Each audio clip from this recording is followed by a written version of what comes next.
सद्गुरु पैमावली मातोश्री मैयांना प्रथम कृतज्ञपूर्वक वंदन आणि आपण सर्व सद्भक्त सच्चोते हो आपणा सर्वांना आदरपूर्वक नमस्कार. गेल्या मंगळवारी आपण जे एक प्रश्न आहे त्या अंगाने चिंतन करत आलेलो होतो की आपलं मन साधना करताना त्यात रमत नाही, कधी ते स्थिर होत नाही, तर तिथे अनेक विचार येतात आणि त्या अनेक विचारांमुळे मन स्थिर राहत नाही आणि तिथे साधना जमत नाही. खरं म्हणजे मन ही अशी वस्तू आहे ती कधी स्थिर राहत नाही, ती चंचलच आहे असं त्याचं वर्णन आहे. आणि त्यामुळे नुसती साधना करताना ती चंचल असते असं नाही, इतर वेळेला पण ती चंचलच असते. कुठेही बघा, तुम्ही मार्केटमध्ये जा तर काय करता, एक वस्तू बघितली की ते थांबले, परत दुसरी वस्तू बघा, परत तिसरी वस्तू बघा, परत चौथी वस्तू. सगळ्या गोष्टी वस्तूंकडे किंवा सगळ्या विषयांकडे हे मन फिरत असतं आणि त्यामुळे नुसतं एका जागेत ते स्थिर बसणं त्याला जमत नाही, कारण त्याला ती सवयच नाही. ती सवय लावावी लागते आणि म्हणून ती सवय लावण्यासाठी गेल्या वेळेला आपण श्वासाकडे पाहण्याचा अभ्यास सांगितला होता की श्वास येतोय आणि जातोय, की श्वासाकडे फक्त पाहत राहायचं असतं. पाहत राहायचं म्हणजे श्वास येतोय आणि जातोय जाणत राहायचं. सगळं लक्ष श्वासाकडे ज्या वेळेला होतं त्यावेळेला हळूहळू मनात येणारे विचार म्हणजे विचारांकडे लक्ष न देता फक्त श्वासाकडेच पाहायला सांगितलं गेलं. आणि त्यामुळे 10 मिनिटं 15 मिनिटं 20 मिनिटं जर आपण तसं बघत बसलो तर हळूहळू मनात येणारे विचार कमी कमी होतात हे आपल्याला लक्षात यायला लागतं. आणि जितके विचार कमी होतात तितकं मन स्थिर होतं आणि शांत. म्हणजे मनाला अस्थिर करणारेच विचारच आहेत आणि त्या मनाला स्थिर करणारा सुद्धा विचारच आहे. विचारच मनाला अस्थिर करतो, विचारच मनाला स्थिर करतो. कोणते विचार मनाला अस्थिर करतात हा महत्वाचा मुद्दा आहे. देहभावातून किंवा अहंकारातून आलेले विचार मनाला अस्थिर करतात आणि देवभावातून आलेले विचार मनाला स्थिर करतात. बघा, तुम्ही देवळात जाता, देवासमोर अगदी मनोभावे जेव्हा नमस्कार करतात तेव्हा कुठे विचार असतात, शांत असतं मन. आपोआप मनात देवळात गेलात कारण तिथे देवत्वाचा विचार येतो आणि त्यामुळे मन स्थिर असतं. पण देवळात गेल्याला बऱ्याच वेळेला चर्चमध्ये जा, मनाला एक स्थिरता शांतता लाभते. का चर्चमध्ये का जा, का देवळात जा, कुठेही. देवळ जर मोठं असेल, पुरातन असेल, गाभारा मोठा असेल आणि तिथं थोडा वेळ बसा, मन शांत होतं. कारण आपण तिथे देवत्वाचा विचार करतो, म्हणजे तिथे सहज मनामध्ये देवभावाचा विचार येतो आणि त्यामुळे मन स्थिर होतं, शांत होतं. म्हणून कोणत्या विचारांना पाहायचं आणि कोणत्या विचारांना टाळायचं हे जे आपल्याला कळतं तेव्हा मन पुन्हा स्थिर व्हायला लागतं. सर्वात महत्वाचं असं आहे की ज्याचं कर्म जितकं अशुद्ध असेल तितकं त्याचं मन अस्थिर असतं आणि ज्याचं कर्म अगदी शुद्ध असेल तर त्याचं मन स्थिर होतं. सगळे गोष्टी आपल्या लक्षात येतात की मन स्थिर कुठे कुठे होतं. आता शुद्ध आणि अशुद्ध याचा अर्थ काय, ज्या वेळेला आपल्याला सर्वांच्या भल्याचा विचार असतो मनापासून, जेव्हा सद्गुरूंनी आपल्याला प्रार्थना सांगतात, म्हणजे अगदी प्रार्थना नाही म्हणता आली तरी पण सर्वांचं भलं होते, सर्वांचं भलं होते. जेव्हा डोळ्यासमोर आपल्या समोर कोण एक एक माणूस येतो त्याचं भलं होते भलं होते भलं होते जेव्हा आपण म्हणायला लागतो तर हळूहळू मन शांत होतं, स्थिर होतं. कारण तिथे तो एक सद्भावना असते आणि सद्भावनेतून मन स्थिर होतं. पण ती जर दुर्भावना असेल, आपल्याला कोणाबद्दल अनिष्ट विचार आहे की कोणाबद्दल तो असा आहे तो तसा आहे ह्या बाबतीत जरी चिंतन असतं तर आपोआप मन अस्थिर व्हायला लागतं, अशांत व्हायला लागतं. अस्थिर म्हणजे अशांत. त्याच्यामुळे अनेक म्हणजे एका दुर्भावनेतून अनेक दुर्विचार निर्माण होतात आणि ते दुर्विचार मनाला अस्थिर करतात. पण शुद्ध भाव किंवा देवभावातून जेव्हा माणूस विचार करायला लागतो तर त्या विचाराने मन प्रसन्न होतं, मन शांत होतं. म्हणून मन चंचल आहे ते कशामुळे आहे? विचारांमुळे. विचारताना स्थिर मनाला विचार स्थिरपणाचे मिळाले तर मन स्थिर होतं. आणि म्हणून गेल्या वेळेला जसं आपण श्वासाकडे पाहायला सांगितलं, त्याचा दुसरा आपण स्वयंस्मरणाचा जो अभ्यास सांगतो, तो स्वयंस्मरणाच्या अभ्यासामध्ये सुद्धा मन शांत होतं. त्या स्मरणाचं स्वयंस्मरणामध्ये ज्या सूचना येतात त्या सूचना जितक्या आपण देवत्वाच्या भावामध्ये जशा घेत जातो, म्हणजे सूचना की संपूर्ण शरीर हे संपूर्ण पाय दिव्य स्वरूप आहे, ज्ञान स्वरूप आहे, आनंद स्वरूप, त्या विचाराने दुसरा विचार नाही, तोच एकच विचार धरून त्या पायाकडे पाहायला लागलो आपण दिव्यत्वाच्या भावातून. आपोआप एक एक एक पाठ देहाचे पाहता पाहता बऱ्याच वेळेला मन शांत होतं, निवांत होतं, कळत नाही आपण कुठे गेलो काय गेलो असंही कळत, इतके स्थिर होतो, शांत होतो. कारण मनाला तो देवत्वाचा विचार मिळतो. आणि देवत्वाचा विचार एक आणि दुसरं म्हणजे ही जाणीव जी आहे ती संपूर्ण शरीराला व्यापून असते. त्यामुळे शरीराच्या अपेक्षेत ही जाणीव जेव्हा प्रत्येक शरीराच्या अवयवाला जाणायला लागते, तर कळत न कळत जाणीवला व्यापते. आणि जाणीवला व्यापते त्यावेळेला आपोआप जाणीव शांत होते, मन मनाला जाते. तर मन मनाला म्हटलं पण खरं म्हणजे जाणीवला जाणते, त्यावेळेला मन स्थिर होतं, शांत होतं. म्हणजे स्थिर आणि शांत होण्यासाठी खूप मार्ग आहेत, नाही असं नाही, प्रत्येक ठिकाणी मार्ग आहेत. स्थिर मनापासून अंतःकरणापासून जेव्हा आपण सर्वांसाठी प्रार्थना म्हणतो तेव्हाही मन शांत होतं. अंतःकरण तळमळून आतून खरोखर सर्वांचं भलं होते, खरंच सर्वांचं भलं होते अशा भावामध्ये. तर असा भाव जेव्हा इतका स्थिर अगदी तीव्रतेने जेव्हा आपण प्रार्थना करायला लागतो त्यावेळेला सुद्धा मन शांत होतं, स्थिर.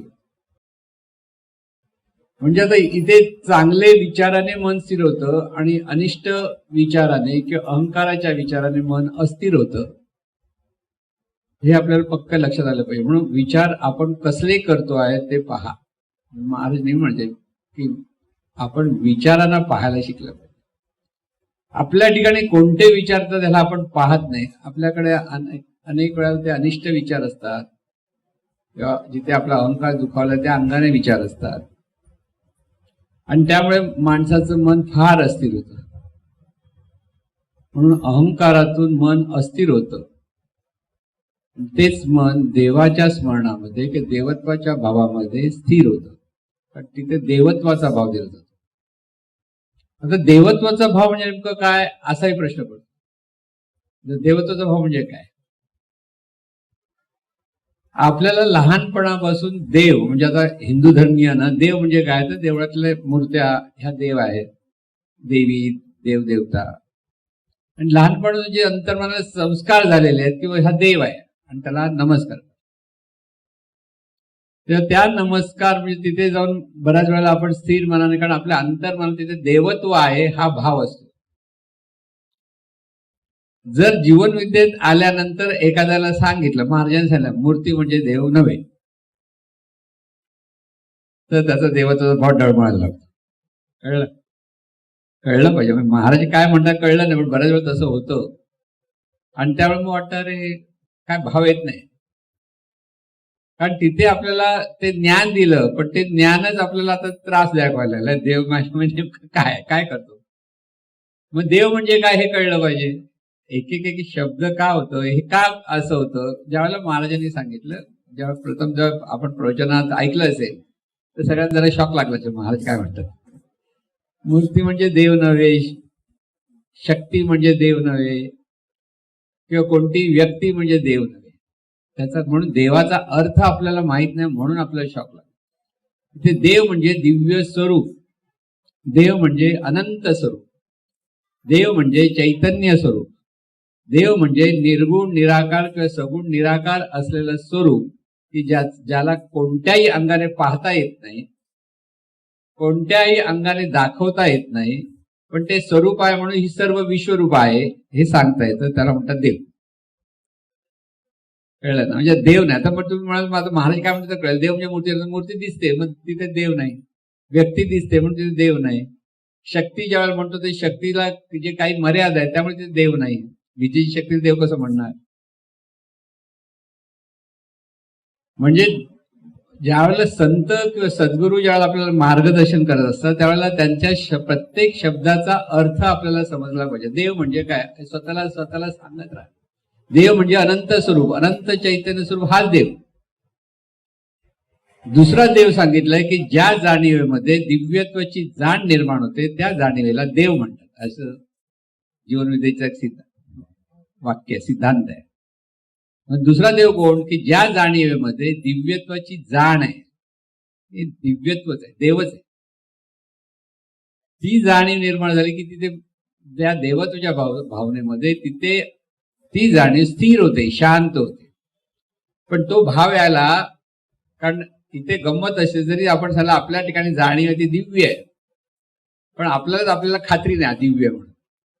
विचार करा, आपण देव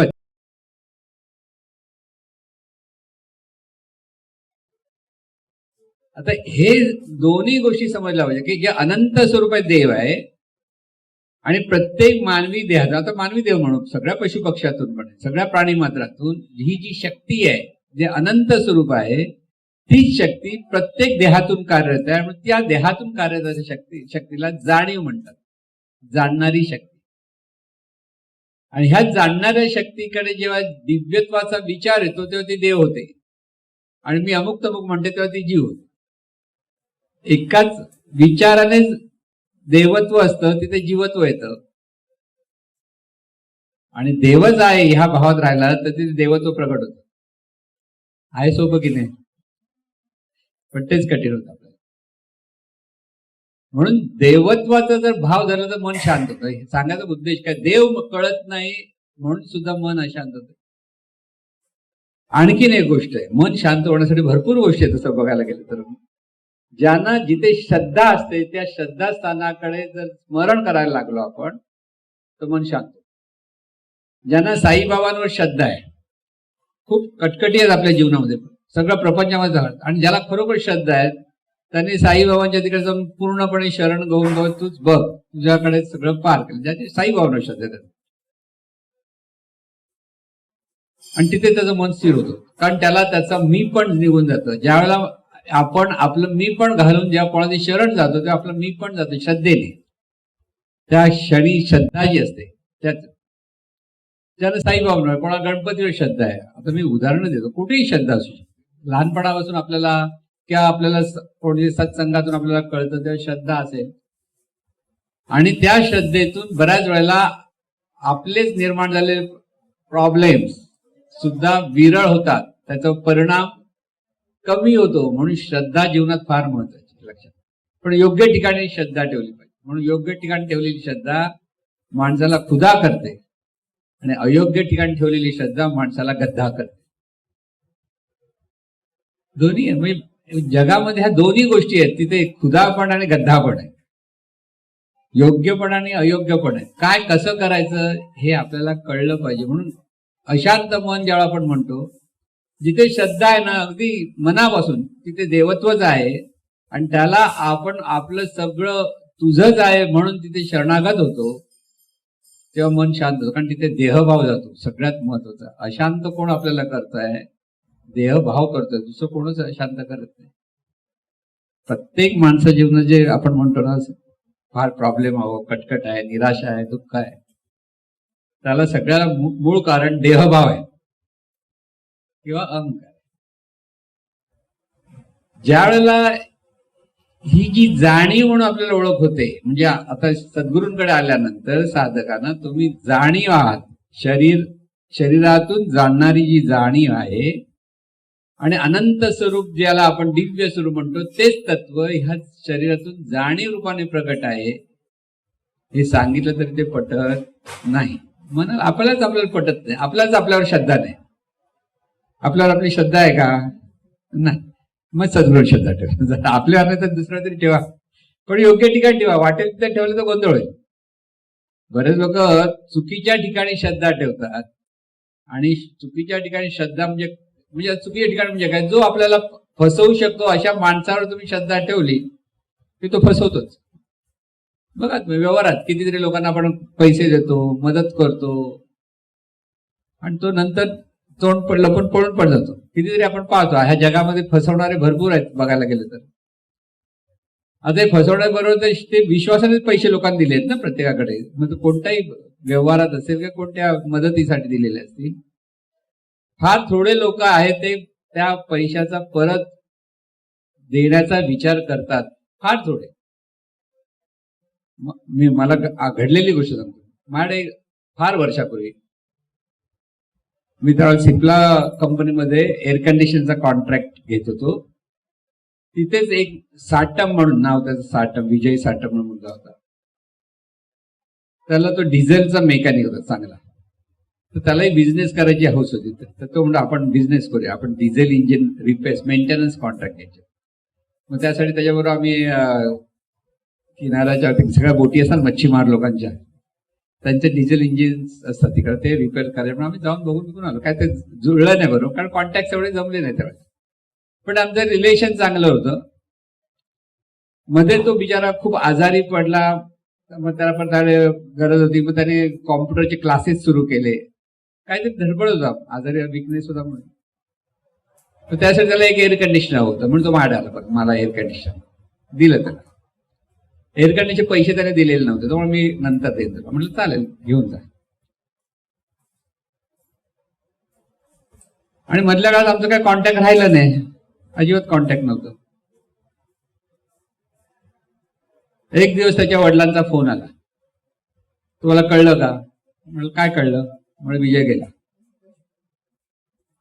त्याला किडनीचा त्रास झाला होता, किडनी फेल झाली त्याची, आणि त्यामुळे विचारा गेला की बायको पण, लग्न पण झालेलं होतं, सगळं होतं, पण तरुणपणीच गेला. आता म्हटलं गेला आता वाईट वाटलं. पण त्याने, मी तुम्हाला फोन का केला की त्याने मरताना मला सांगितलं मला ह्यांचे पैसे द्यायचे राहिलेत. काही काही माणसांची जाणीव किती शुद्ध असते ते मी सांगतो तुम्हाला. त्याने मरताना दोघांची नावं सांगले, की माझं नाव सांग, दुसऱ्याचे कोणी त्याने पैसे घेतले ते दोघांची नावं घेतली. म्हणजे ह्या दोघांचे पैसे तुम्ही द्या. आणि ते पैसे देण्यासाठी त्याने मला फोन केला, वाटला नाही, कळलं ना, आणि चेक घेऊन आले आणि दिला. असं तुम्हाला जगात असं घटना घडली की आपल्याला वाटते माणुसकीवर आपला विश्वास बसायला लागतो अशा वेळेला. पण असेही लोक आहेत, पैसे आपण किती दिले त्याची किंमतच नसते माणसाला, जाणीव कसलीच नसते. दिली तर काय झालं, महाराज म्हणे असे पण लोक आहेत, दिले तर काय झालं, आहेत पैसे म्हणून दिले, असे म्हणणारे लोक आहेत. मग त्यावेळेला आपल्याला वाटतं का माणसांमध्ये माणुसकीच नाही, असं आहे ना. पण असते माणुसकी. पण हा जो शुद्धपणा आपण म्हणतो, ज्यावेळेला एखाद्याने आपल्यावर उपकार केले आहेत, त्याच्याबद्दल आपल्या मनामध्ये जे जाणीव निर्माण होते ना, त्याने माझ्यावर खूप उपकार केले, थोडस काहीतरी मदत केली आहे काय, तो परत परत जे आठवतो, त्या भावनामध्ये मन शुद्ध होतं. जेव्हा कृतज्ञता व्यक्त करतो आपण खरोखर मनापासून, बरोबर थँक्यू बिंक्यू हा शब्द नाही म्हणत. थँक्यू बुळबुळी झाले, जरा सगळं थँक्यू म्हटलं की झालं, असं लोकांना वाटतं. आतून तुम्हाला ज्यावेळेला कृतज्ञता असते की, म्हणून कधी शांतपणे विचार करा. आणि आपल्या जीवनामध्ये अनेक लोकांनी आपल्याला मदत केलेली असते, अनेक लोकांनी, आपल्याला माहित नाही, आपली जाणीव नसते आपल्याला त्यावेळेला त्यांनी मदत केली, असं पण असतं. ती जाणीव जर तो आपल्याकडे आली की आपल्यावर लोकांचे फार उपकार आहेत आणि लोक आपल्यासाठी खूप करतायत, अनेक लोक आपल्यासाठी करत असतात, पण आपल्याला ती जाण नसते. पण ती जाण जर आपण निर्माण करायला लागलो आणि ती जाणीव जर आपल्याला झाली की अरे ह्यांचा उपकार आहे, ह्यांचे उपकार आहे, ह्यांचे उपकार आहे, त्या कृतज्ञतेचा जर भाव निर्माण झाला, मन शुद्ध होतं, मन शांत. म्हणून कृतज्ञता, श्रद्धा, योग्य ठिकाणी श्रद्धा स्वतःवर ठेवा किंवा देवावर श्रद्धा. सर्वांच्या भल्याचा विचार, सतत चिंतन, अंतःकरणापासून सर्वांसाठी प्रार्थना म्हणावी, सर्वांसाठी. कारण सद्गुरूने आपल्याला शिकवली आहे म्हणून प्रार्थना. त्याच्यामध्ये मन शुद्ध होतं. मन शुद्धीकरण जिथे आहे तिथे मन शांत होतं.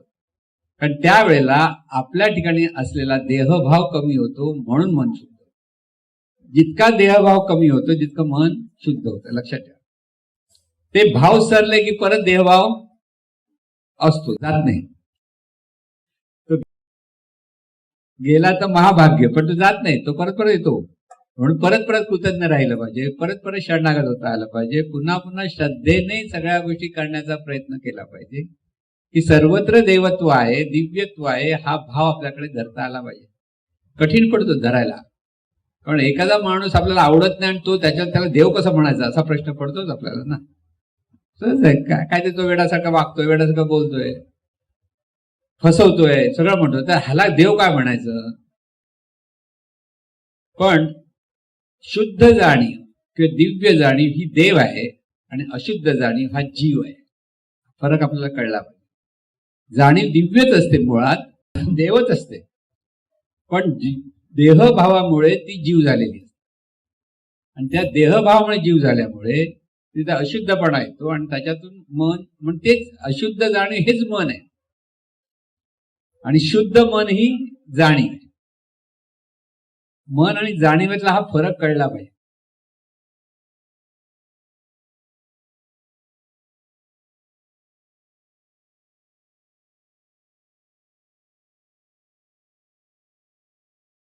जाणीव जेव्हा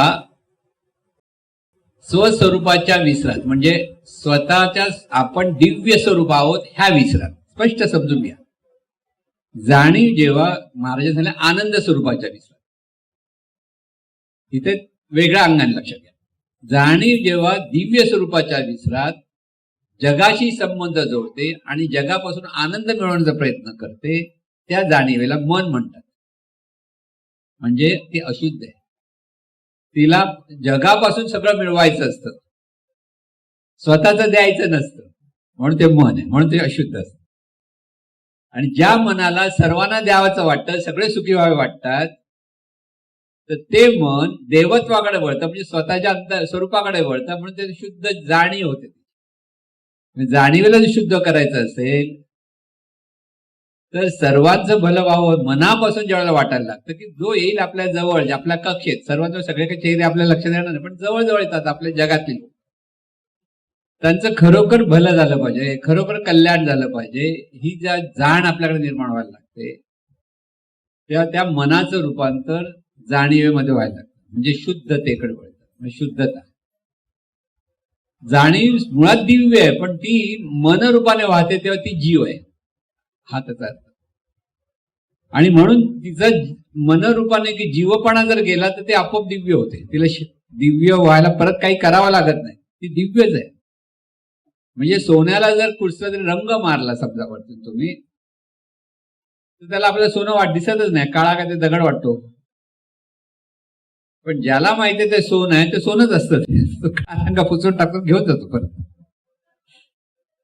म्हणून दिव्य हे दिव्यच असतं, फक्त जी वरची जी कल्पना आहे आपण केलेली, आपल्या कल्पनेतून जे जे केलंय त्याच्यातूनच आपण स्थिर आणि अस्थिर होतो. सगळं जीवन आपलं स्थिर अस्थिर का होतं?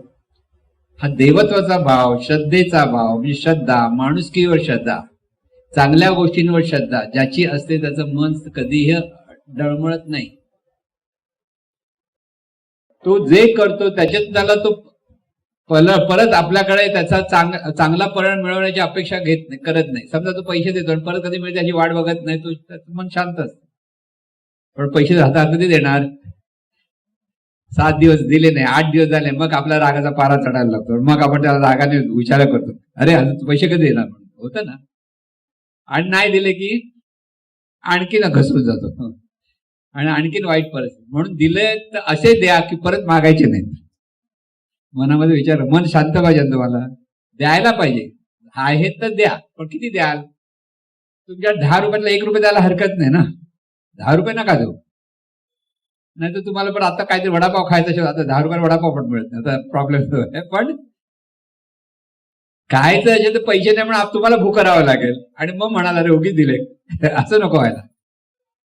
आपल्याकडे जे आहे ते सांभाळून ठेवा, कारण हा व्यवहार आहे, कारण संसारी आहात आपण, प्रापंचिक आहे, म्हणून सावध राहायला हवे. दोन्ही गोष्टी, जिथे मदतीची आवश्यकता ते मदत व्हायला हवी, पण किती व्हायला पाहिजे. काही लोक घरदार सोडून मदत करायला जातात, कर्णासारखे, त्यांचं कर्णासारखी गत होत जाते मग शेवटी. म्हणून दानाने पुण्य मिळतं, पण शहाणपण पूर्वक केलेलं दान हे पुण्य देतं. अज्ञानातून केलेलं दान हे माणसाला कुठेतरी घात करतं. पण पुण्य दान करायचं काही पाप, पुण्य आहे की पाप आहे असा प्रश्न पडेल. म्हणून शहाणपणाने मदत केली पाहिजे प्रत्येक ठिकाणी. शहाणपण कुठेतरी मर्यादा आहे आपल्या देण्यामध्ये, ती मर्यादा आपल्याला सांभाळता आली पाहिजे. तेवढी मर्यादा सांभाळली की काही फरक पडत नाही. 1 रुपया परत दिला नाही काय फरक पडतो का? 10 रुपये आहेत, 9 रुपये आहेत म्हणजे काही फरक पडत नाही. म्हणून देता आलं पाहिजे. देण्याची वृत्ती असेल तर मन स्थिर होतं, घेण्याची वृत्ती असेल तर मन अशांत. हा देत नाही, तो देत नाही, तो देत नाही असाच विचार असतो. कळलं ना? म्हणून मनाला स्थिर करण्यासाठी, शांत करण्यासाठी हा सगळे उपाय आहेत आपल्याकडे. नाही असं नाही, पण आपलं तिथे लक्ष नसतं. पण आता इथे साधनेच्या अपेक्षेत आपण सांगितलं की श्वासाकडे पाहायला म्हटलं शिकत राहा, पुन्हा पुन्हा करा, कारण ती लगेच तेवढा पटकन होणार नाही. त्याला तासन तास बसावं लागतं खरं सांगायचं तर. पण आपण 1 तास तरी बसलं पाहिजे. 10 मिनिटं 5 मिनिटं बसून ते होत नाही, कारण ती सवय नाही मनाला. नुसतं पाहावाला किती वेळ पाहायचं असं वाटतं. पण एकदा पाहता पाहता पाहता मन आपोआप शांत होतं, तेव्हा कळतं अरे हा परिणाम आहे. आता ते करता करता ते एकदाच जमलं तर त्याची पुढची स्टेप आहे, आणखीन पुढे काय करायचं, तर पुढे पण काहीतरी करायचं. पण आता हेच पहिलंच नाही का, तर पुढे कशाला सांगायला पाहिजे? तेव्हा नुसतं सांगा आम्ही एक ऐकू आणि सोडून देऊ, मग काय उपयोग आहे? मग काय उपयोग होणार आहे?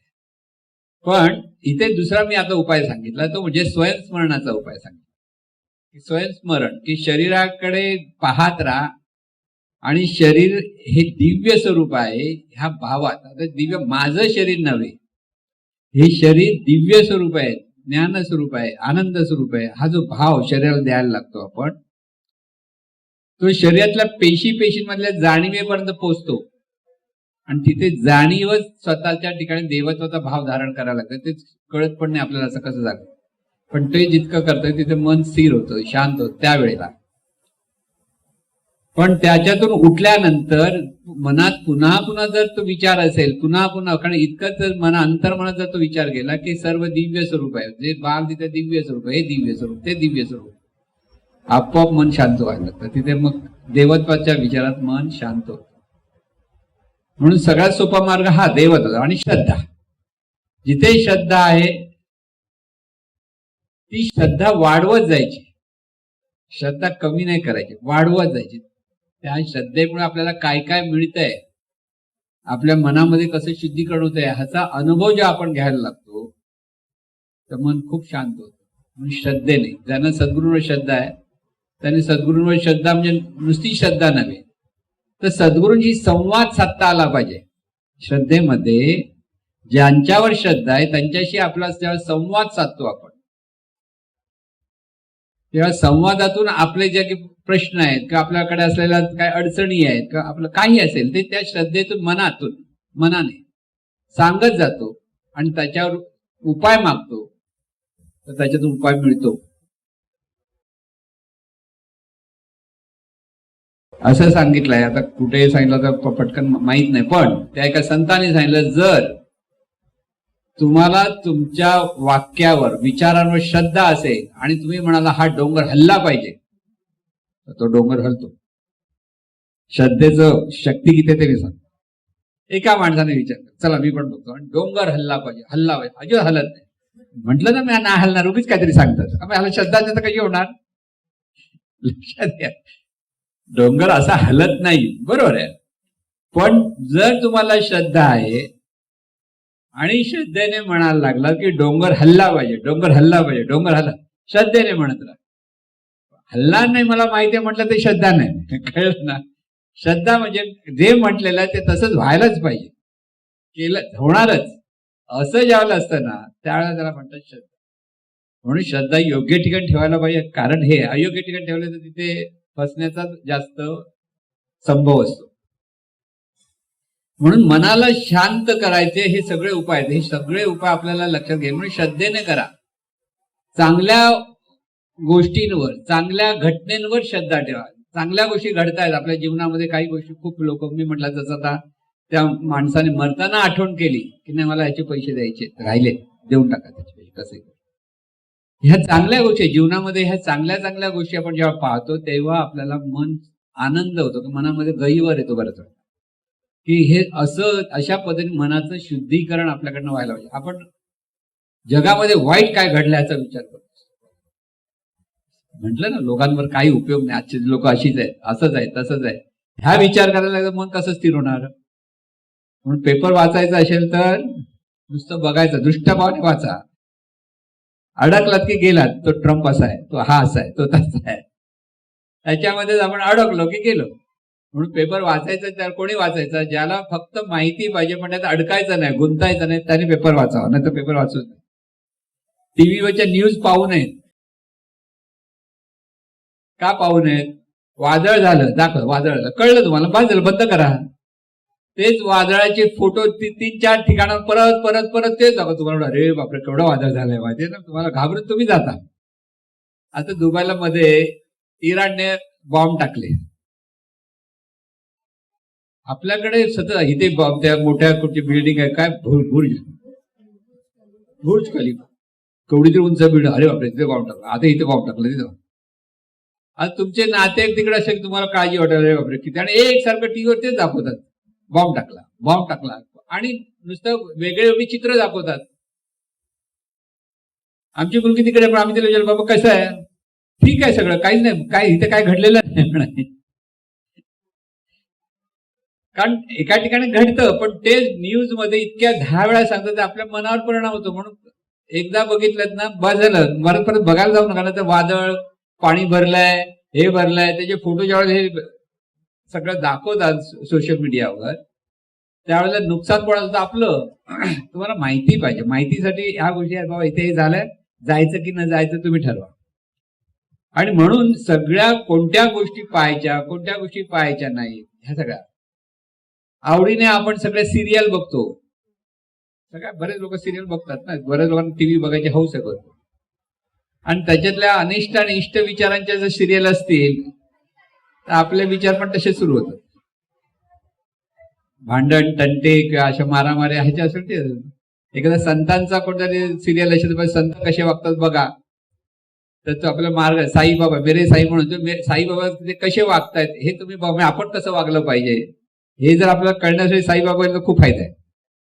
चमत्कारासाठी बघू नका, चमत्कार भरपूर आहेत, पण साईबाबा म्हणून ते संत म्हणून इतरांनी अपमान केला, कोणी बोललं तर ते कसे स्थिर असतात, कसे शांत असतात, कसे दुसऱ्यांना उपयोगी पडण्यासाठी प्रयत्न करत असतात, हे जर आपण बघितलं तर तसं आपल्याला वागता आलं पाहिजे. तसा आपल्याला परिणाम झाला तर आपलं शुद्धीकरण आहे. म्हणून काय बघायचं, काय बघायचं नाही, हे सगळ्या गोष्टी आपल्याला ठरवतात.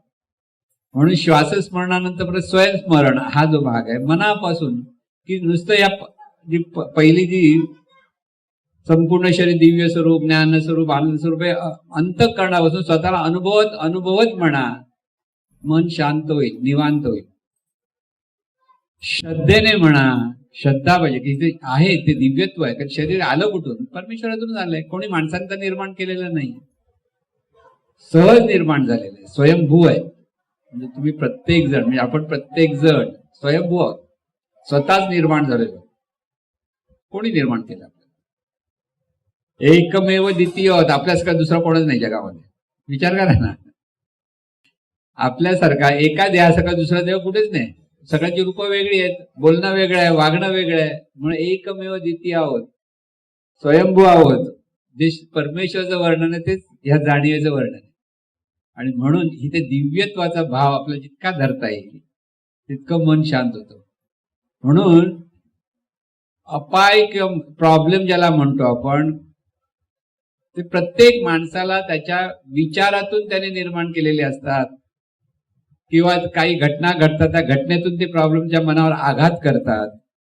त्यावेळेला त्याला खरं म्हणजे पहिल्यापासून स्थिर व्हायची जर सवय असेल, अभ्यास पहिल्यापासून जर केला असेल तर तो अस्थिर होणार नाही. मग संतांना किती वाईट घटना घडलेल्या आहेत म्हणून ते काय अस्थिर झाले नाही, ते शांतपणे पाहत बसले, त्याच्यात अडकलेच नाही. पण सर्वसाधारण माणूस अडकतो, त्याच्यात घाबरतो, रडतो, निराश होतो, दुःखी होतो आणि अस्थिर होतो.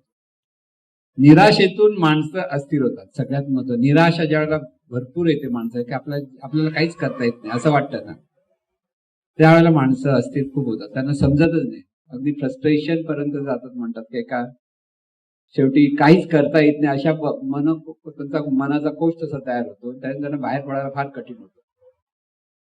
आणि म्हणून सत्संगतीत राहिलं पाहिजे. आपल्याला स्थिर मनसाठी हे सगळे जे उपाय आपण सांगितले मुद्दामून आपल्या आचरणात आणले पाहिजेत. हे नुसतं ऐकून उपयोग नाही, आचरणात. जिथे श्रद्धा आहे तिथे श्रद्धा वाढवत चला. कुठेही श्रद्धा जिथे असेल, सर्वांच्या भल्याचा विचार जितका करता येईल तितका अंतःकरणापासून भलेपणाचा विचार. कोणाचा सर्व म्हणजे कोण? आपलं जग किती लोक आहेत आपली जगामध्ये, त्याच्या बाहेरच्या सगळ्यांचं भलं व्हा म्हणा, पण जे जग आपलं त्यांना ओळखतो ते आपलं जग आहे प्रत्येकाचं. त्या प्रत्येकाचं भलं झालं पाहिजे. किती भांडणतंटे आपल्यात असले तरी त्याचं भलं झालं पाहिजे हा विचार. असतात ना भावाभावामध्ये भांडणं, काका मामामध्ये भांडणं, सगळे असतात. पण तिथे जर तुम्ही त्याचं भलं उदय मनापासून म्हणा, तो काय वागला असा वागला त्या गोष्टीचा विचार न करता मनापासून जेव्हा ते सर्वांच्या भलेपणाचा तुम्ही अर्धा तास एकेकाचा चेहरा पाहायचा आणि ह्याचं भलं होते, त्याचं भलं होते, ह्याचं भलं होते, सर्वांचे आपल्यावर उपकार आहेत आणि त्याचं भलं उदय ह्या भावामध्ये कृतज्ञ कराल तर तिथेही ते ईश्वर स्मरण होतं, देवत्वाचा भाव तिथे निर्माण होतो आणि तिथे मन शांत आणि स्थिर होतं. म्हणजे स्थिर शांत मना व्हायला काय खूप जमणार बिमणार असं काहीच नाही. फक्त अभ्यास सुरुवातीपासून असे तर लगेच जमेल. ज्याला अभ्यास सुरुवातीपासून नसतो त्याला एकच साधा उपाय म्हणजे श्रद्धेने त्याने तिथे राहिलं पाहिजे. एकच, श्रद्धेला पहिला अभ्यासाची गरज नाही, तिथे श्रद्धा त्या श्रद्धेने करायचं, होणार चांगलं होणार चांगलं होणार चांगलं. म्हणून नेहमी कोणत्याही परिस्थितीत चांगलंच होणार हा मंत्र जपायचा. काही असो, किती होणार, वादळ मग चांगलं होणार आहे, वादळ होतं तरी म्हणा चांगलं होणार आहे, चांगलं होणार आहे. गर्दी ट्रेनच्या मध्ये बसलाय, घामाचा वास होतोय तरी मनात म्हणा चांगलं होणार आहे, चांगलं होणार नाही. ते डोकं वनमणाला भांडत बसाल, तू पाय ठेवला मी पाय ठेवला तुझ्या पायावर, असं होतं, भांडतात ना गर्दीमध्ये. तिथे चांगलंच होणार म्हणा, मन शांत आहे. म्हणजे मनाला जसे आपण हे विचार देतो त्याप्रमाणे मन अधिक अधिक शुद्ध पण होऊ शकतं, अधिक अधिक शांत होतं, स्थिर होतं. पण त्याला साधना म्हटलं तर श्वासाची सांगितली, त्याच्याही पुढे आपल्याला करायची आहे. पण प्रत्येकाने ती करून पहा आणि प्रत्येकाने म्हटलं हा इथे आम्हाला जमलं तर आपल्याला पुढच्या स्टेपला जाता येतं. का सांगतो असं? कारण नाही सकाळी तुम्ही केलं पाहिजे ना. तर गेल्या मंगळवार ऐकलं, मध्ये विसरले, परत आता आजच्या मंगळवार आठवण आली, मग काय करणार? स्वयंस्मरण आपण रेकॉर्डेड आहे, तुम्हाला पाहिजे तर ती रेकॉर्डिंग ऐकत ऐकत तुम्ही म्हटलं तर ती चांगली. प्रार्थना सद्गुरुजी सांगितले आपल्याला, विश्व प्रार्थना ती अंतःकरणापासून म्हणता आली. अंतःकरण, वरवर नाही आणि भरभर नाही. आपल्याला काउंट पूर्ण करण्यासाठी आपण भरभर करतो आणि त्यामुळे ती वरवर होते. आतून आपल्याला ती प्रार्थना किती झाली ह्याचा विचार करू नका.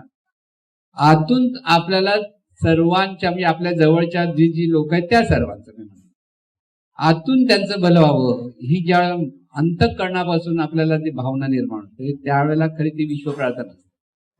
वरवर आणि भरभर म्हटलेली प्रार्थना ही बरोबरच ठरते, जास्त त्याचा परिणाम होत नाही. अर्थसहित प्रार्थना म्हटलं तर अधिक उत्तम आहे. एखादा अर्थ विशिष्ट प्रत्येक शब्दाला लावून तुम्ही अर्थाला लावता, त्या अर्थावर जोर देऊन ज्या प्रार्थना म्हणता त्यावेळेला तिचा परिणाम अधिक चांगला मिळतो.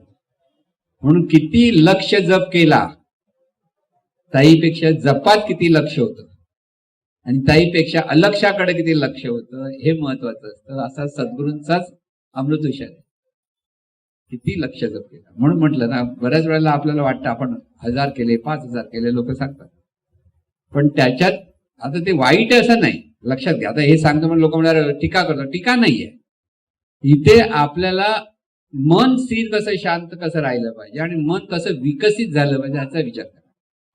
म्हणून अंतःकरणापासून ज्यावेळेला आपण प्रार्थना म्हणतो देवा की ईश्वरा जेव्हा म्हणतो, त्या ईश्वर म्हणजे कोण, देव म्हणजे कोण, सर्व म्हणजे कोण, चांगली बुद्धी म्हणजे नेमकं काय, ह्याचा अर्थ आपल्याला लावून शिकवा. आपल्याला स्वतःला सांगितलं पाहिजे.